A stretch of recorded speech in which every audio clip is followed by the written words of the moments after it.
اعوذ باللہ من الشیطان الرجیم بسم اللہ الرحمن الرحیم یا ایہا الذین آمنوا کتب علیکم القصاص فی القتلى الحر بالحر والعبد بالعبد والأنثى بالأنثى فمن عفي له من أخيه شيء فاتباع بالمعروف وأداء إليه بإحسان ذلك تخفيف من ربكم ورحمة فمن اعتدى بعد ذلك فله عذاب أليم ولكم في القصاص حياة يا أولي الألباب لعلكم تتقون. السلام علیکم ورحمۃ اللہ وبرکاتہ. رب اشرح لی صدری ویسر لی امری واحلل عقدۃ من لسانی یفقہوا قولی. ربنا زدنا علما. آمین. میری پیاری بہنوں، کیسے ہیں آپ؟ اللہ سبحانہ تعالیٰ سب کو ایمان میں بڑھائے اور نیک اعمال کرنے کی توفیق عطا فرمائے، اور پھر اللہ سبحانہ تعالیٰ اس کو قبول بھی کر لیں، اور اللہ تعالیٰ اس کا اجر اور ثواب محفوظ رکھیں، اور دنیا میں بھی اللہ سبحانہ تعالیٰ ہم کو عافیت اور ایمان کی زندگی نصیب کریں. آمین. اچھا جی، اب ہم آ گئے ہیں آیا نمبر 178 کے اوپر.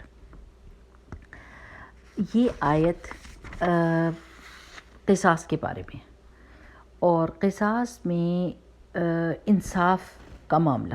اب ہم اس آیت کو پڑھیں گے، اور یہ لوگوں کو عام سمجھ کوئی نہیں آتی، لیکن دیکھیے کہ اس کی آیت کا مفہوم کتنا واضح ہے. اعوذ باللہ من الشیطان الرجیم، بسم اللہ الرحمن الرحیم. یا ایہا الذین آمنوا، اے ایمان والو، اے وہ لوگو. الذین کا مطلب ہم کو پتہ چل گیا نا، وہ لوگو، ٹھیک ہے نا. اے وہ لوگو جو ایمان لائے ہو. کتبہ لکھ دیا گیا، فرض کر دیا گیا، علیکم تمہارے اوپر، کس چیز کو؟ القصاص، قصاص کو. فی القتلى تمہارے مقتولوں کے معاملے میں. الحر آزاد، بالحر بدلے آزاد کے. والعبد اور غلام، بالعبد غلام کے بدلے. والانثى بالانثى اور عورت کے بدلے عورت. اب یہ ترجمے میں ایسے لکھا ہوتا ہے، لیکن میں آپ کو صحیح اس کا ٹرانسلیشن کر کے بتاؤں. اگر آزاد قاتل ہوگا تو اسی آزاد کو قصاص میں بدلے کے لیے لیا جائے گا. اگر کوئی قاتل غلام ہوگا تو اسی قاتل غلام کو بدلے میں قتل کیا جائے گا. اور اگر کوئی عورت قاتل ہوگی تو اسی عورت کو سے قتل کا بدلہ لیا جائے گا. یہ مطلب ہے، یعنی جس نے قتل کیا ہے وہ ذمہ دار ہے کہ وہ قصاص ادا کرے. ایسا نہیں ہو سکتا کہ کسی آزاد بندے نے کسی کو قتل کر دیا تو وہ کہے کہ میں تو نہیں مرنا چاہتا، قصاص میں مجھے نہ لو، میرے غلام کو لے لو. اور ایسا بھی نہیں ہو سکتا کہ کسی عورت نے قتل کر دیا ہو اور اس کا ہسبینڈ کہے کہ نہیں میرا دل نہیں چاہتا کہ میری بیوی مرے، تو مجھے آپ لے لیں اس کے بدلے میں. ٹھیک ہے نا. اور یہ بھی نہیں ہو سکتا کہ مرد مارے اور کہے میں تو مرنا نہیں چاہتا، میں تو اپنے بچوں کو پالوں گا، آپ میری بیوی لے لیں، اس کو مار دیں. اور یہ نہیں، جو قتل کرے گا وہی بدلہ اسی سے لیا جائے گا، قصاص اسی سے لیا جائے گا. ٹھیک ہے نا. یعنی جان کے بدلے جان کا اصول بتایا جا رہا ہے. فمن عفیا، تو جو کوئی معاف کر دیا گیا، لہو اس کے لیے، من اخیہ اس کے بھائی کی طرف سے، یعنی جو مقتول تھا، جو قتل کیا گیا تھا، اس کے گھر والوں نے معاف کر دیا اس کو کہ ہم قصاص نہیں لیتے، جان کے بدلے جان نہیں لیتے. شیئن کچھ بھی، فاتباع بالمعروف تو ادا کرنا ہوگا معروف طریقے سے. یعنی کس کو؟ دیت کو. وہ بلڈ منی جس کو کہتے ہیں نا، دیت. یعنی ہم جان نہیں چاہتے، آپ کچھ پیسہ ادا کر دیجئے اس جان کے بدلے، تاکہ آپ کی جان بچ جائے اور ہمارا بھی نقصان پورا ہو جائے. وَأَدَاءٌ إِلَيْهِ بِإِحْسَان، اور ادا کرنا ہے اس کی طرف احسان کے ساتھ، یعنی بہت ہی خوبصورت طریقے سے دیت کو ادا کرنا ہے. ذالکہ، یہ سارا معاملہ کہ قصاص نہ لیا جائے، جان کے بدلے جان نہ لی جائے، اور اس قاتل کو معاف کر کے اور اس کو دیت اس سے لے لی جائے. یہ تخفیف جو ہے، ذالک تخفیف، یہ ہلکا کر دیا گیا ہے معاملہ، تخفیف کر دی گئی ہے، آسانی کر دی گئی ہے، لیکن کس کی طرف سے ہے؟ من ربکم، تمہارے رب کی طرف سے، ورحمت، اور رحمت ہے۔ فمن اعتدی، تو جو کوئی زیادتی کرے، بعد ذالک، اس کے بعد، فلہ، تو اس کے لیے عذاب علیم، دردناک عذاب ہے۔ اب اس چیز کو سمجھنا، اب آئی ہوپ کہ آپ کو سمجھ آ گئی کہ پہلے زمانے میں ایسا ہی ہوتا تھا، جاہلیت کے زمانے میں، کہ اگر دو قبیلے ہیں نا، اور ایک قبیلے کے ایک اعلیٰ درجے کے بندے نے کسی دوسرے قبیلے کے بندے کو قتل کر دیا ہے، تو یہ اپنا بدلے میں کسی اور بندے کو پیش کر کے تو مار دیں کہ مجھے نہ مارو، میں قاتل ہوں پر مجھے نہ مارو، میرے بدلے اس بندے کو لے کر مار دو۔ اور یا پھر وہ یہ کرتے تھے کہ اس کو ایک بندے کی جگہ بہت ساروں کو مار دیتے تھے، غصہ لگا تو ایک بندے کو نہیں مارا، اس بدلے میں ایک قتل کے بدلے میں ڈھیروں لوگوں کو مار دیا۔ تو یہاں پر اللہ سبحانہ وتعالیٰ نے ایک اصول بتا دیا ہے کہ قصاص ہے، یعنی جان کے بدلے جان ہوگی، والجروح قصاص بھی ہے نا، کہ زخم کے بدلے بھی زخم کا بدلہ ہوتا ہے۔ تو اگر کسی نے کسی کی جان لے لی ہے، کسی کو قتل کر دیا ہے، تو اس پہ قصاص آ جائے گا، یعنی جان کے بدلے جان ہوگا۔ اور وہ کیسے ہوگا؟ کہ اگر کسی آدمی، آزاد آدمی ہے اور وہ قاتل ہے، تو اسی بندے کو پکڑا جائے گا۔ یہ جو ساتھ لگا ہوا ہے نا، الحر بالحر، یہ ایک ہی بندہ ہے، خاص بندہ، وہ قاتل جس نے قتل کیا ہے اسی کو پکڑا جائے گا۔ اگر آزاد ہے تو اسی آزاد قاتل کو سے قصاص لیا جائے گا۔ اگر وہ غلام قاتل ہے تو اسی غلام کو جس نے قتل کیا ہے اسی کو قصاص میں لیا جائے گا۔ اگر کوئی عورت قاتل ہے جس نے قتل کیا ہے تو اسی قاتل عورت سے بدلہ لیا جائے گا۔ یہ مطلب ہے اس آیت کا، ٹھیک ہے؟ لیکن چلیں، اللہ سبحانہ تعالیٰ نے یہ تخفیف کی ہے، یہ آسانی کی ہے کہ کبھی ہوتا ہے کہ کسی بندے کو شرمندگی ہو جاتی ہے، اس کی سچویشن ایسی ہے، جو مقتول کے ورثاء ہیں وہ کہتے ہیں کہ ہمارا دل نہیں مانتا کہ اس کو، یہ مطلب ایسا بندہ نہیں ہے جو سوسائٹی کے لیے تکلیف کا باعث بنے گا۔ یہ بات ضرور سوچنی ہے کہ قاتل اگر ایسا بندہ ہے جو اصلاح کرنے والا ہے، جس نے توبہ کر لی ہے، جو شرمندہ ہے، تو اس سے دیت لے لی جائے اور اس کی جان بخشی کی جائے، اس کو معاف کر دیا جائے۔ اللہ سبحانہ وتعالیٰ معافی کو پسند کرتا ہے۔ کیوں؟ لیکن اگر یہ پتہ ہے کہ یہ قاتل عادی قاتل ہے اور یہ سوسائٹی کے لیے اور لوگوں کے لیے خطرہ ہے، یہ شریر بندہ ہے، یہ فسادی بندہ ہے، یہ قاتل ہے، یعنی بار بار قتل کرتا ہے، تو پھر اس سے قصاص ہی لینا چاہیے، یعنی جان کے بدلے جان ہی لینی چاہیے، کیونکہ وہ باقی لوگوں کے لیے پھر اگر وہ معاف ہو جائے گا تو پھر بار بار قتل کرے گا، تو اس سے بدلہ۔ لیکن اگر پتہ ہو کہ یہ بندہ اصلاح کرنے والا ہے، اس نے توبہ کر لی ہے، وہ شرمندہ ہے اور وہ دیت دے کے تو اس کی جان بچ جائے گی اور وہ اچھی زندگی گزارے گا، تو پھر اس کو معاف کر دینا چاہیے۔ تو اگر اس کو معاف کر دیا گیا تو پھر اس قاتل کو چاہیے کہ یہ بہت ہی خوبصورت طریقے سے معروف، یعنی معروف وہ چیز ہوتی ہے جو زمانے کے حساب سے، یعنی اس زمانے میں آپ ایسے تو نہیں کر سکتے کہ دیت جو ہے وہ ہزاروں میں ادا کریں، کیونکہ 1000 تو ایسے ہے جیسے 1 روپے کا نوٹ ہوتا تھا، تو اب لاکھوں میں بات ہے نا، تو پھر معروف طریقے سے، بھلے طریقے سے، وقت کے حساب سے اس دیت کو ادا کیا جائے اور احسان کے ساتھ ادا کیا جائے، زیادہ کر کے، زیادہ خوبصورت طریقے سے۔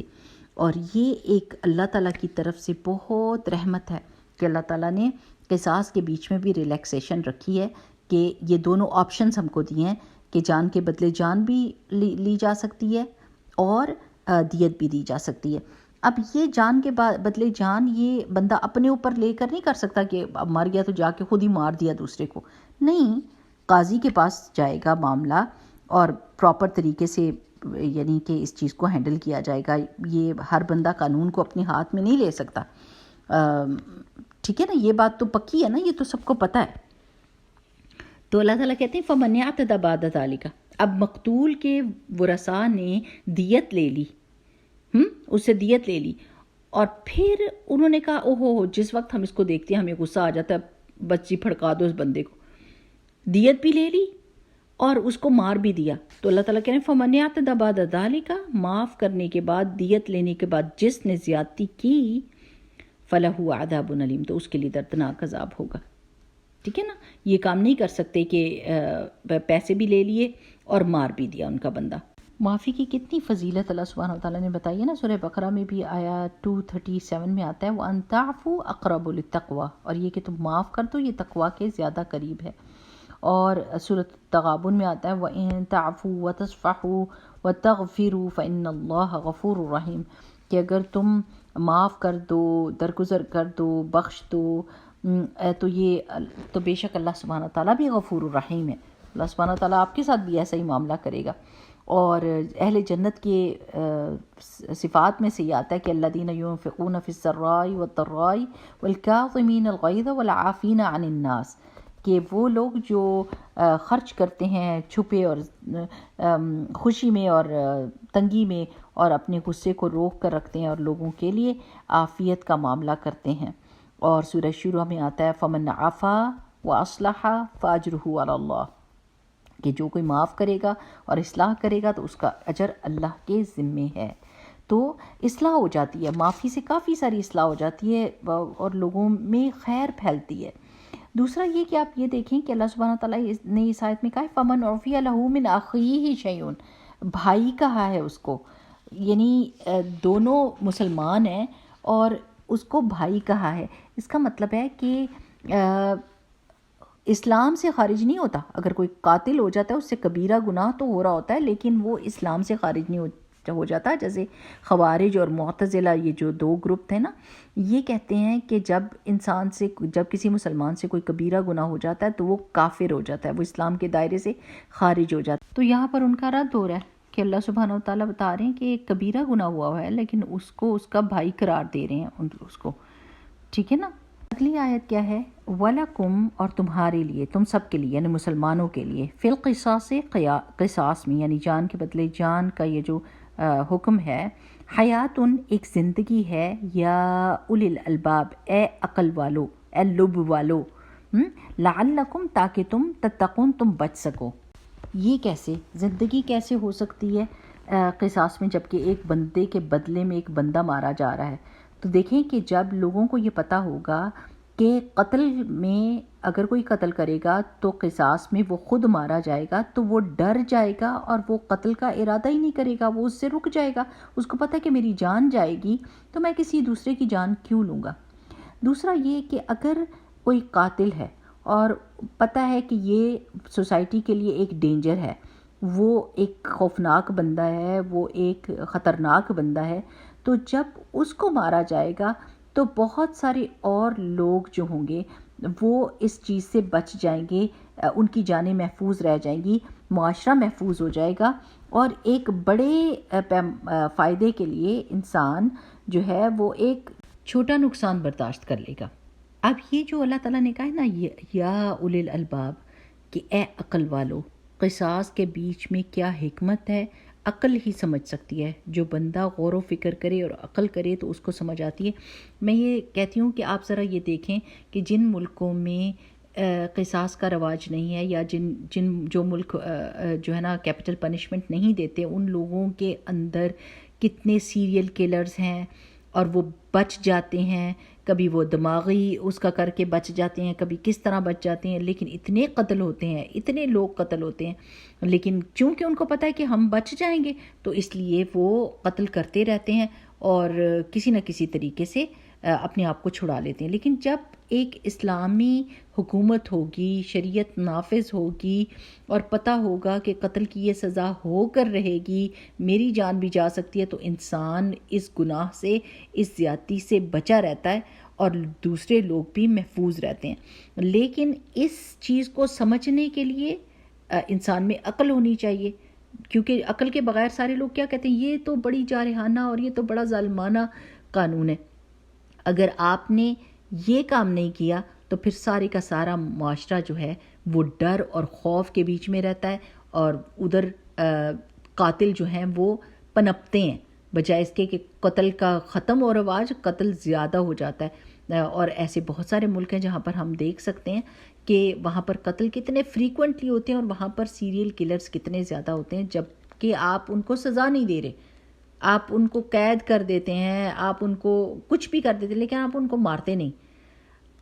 ان کو اس قانون کے نیچے نہیں لاتے تو پھر وہ ظاہر جان کے بدلے میں جان کا ڈر ہی کوئی نہیں، تو بندوق اٹھائی اور دوسرے کو مار دیا، ایک کو نہیں 4 کو مار دیا، تو وہ مسئلہ حل نہیں نہ ہوتا۔ تو شریعت جو ہے وہ جان کی حفاظت کرنے کے لیے ہے، شریعت کے کچھ مقاصد ہیں، یہ آپ کو پتہ ہے نا کہ شریعت اللہ سبحانہ تعالیٰ نے کیوں بھیجی، یہ ہمارے ہی فائدے کے لیے قانون بنائے گئے ہیں تاکہ لوگ آئیں بائیں شائیں نہ ہوں اور اپنے دماغ لڑانے سے بجائے اللہ تعالیٰ نے ان کو گائیڈ کر دیا۔ عقل کی حفاظت ہوتی ہے، جان کی حفاظت ہوتی ہے، نسب کی حفاظت ہوتی ہے، مال کی حفاظت ہوتی ہے شریعت کے ذریعے سے، ٹھیک ہے نا، ایمان کی حفاظت ہوتی ہے۔ اب آیت کا اینڈ کیا ہو رہا ہے؟ لعلکم تتقون، تاکہ تم تقوی اختیار کرو، تاکہ تم بچ سکو۔ یعنی بندہ کسی دوسرے کی جان لینے سے کب بچتا ہے؟ جب وہ اللہ سبحانہ وتعالیٰ سے ڈرتا ہے۔ اللہ سبحانہ وتعالیٰ سے دعا ہے کہ ہم سب کو یہ بات ہمارے دل کے اندر لکھی جائے کہ اللہ سبحانہ وتعالیٰ نے جو بھی حکم دیے ہیں، جو حد لگائی ہے، جو سزا دی ہے، اس میں کتنے کتنے بڑے فائدے ہیں، اور ہم دوسروں کی نظر سے اپنے دین کو، اپنے شریعت کو نہ دیکھیں کہ دوسرے کس حساب سے دیکھ رہے ہیں۔ ہمیں تو ایمان ہے کہ اللہ سبحانہ تعالیٰ کی ہر حکم میں حکمت ہے، اور اللہ سبحانہ تعالیٰ ہمارا یعنی انسانوں کا بھلا چاہتے ہیں، اور اللہ سبحانہ تعالیٰ ہمیں محفوظ رکھتے ہیں، ہمیں خوف سے امن دیتے ہیں نا، ہمیں اندھیروں سے نکال کر روشنی دیتے ہیں، ہمیں گائیڈ کرتے ہیں، ہمیں ہدایت دیتے ہیں، ہمیں راستہ دکھاتے ہیں، اور اللہ تعالیٰ سب حکم ہمارے فائدے کے لیے دے رہے ہیں۔ اللہ سبحانہ تعالیٰ کو تو اس سے کوئی فائدہ نہیں ہے۔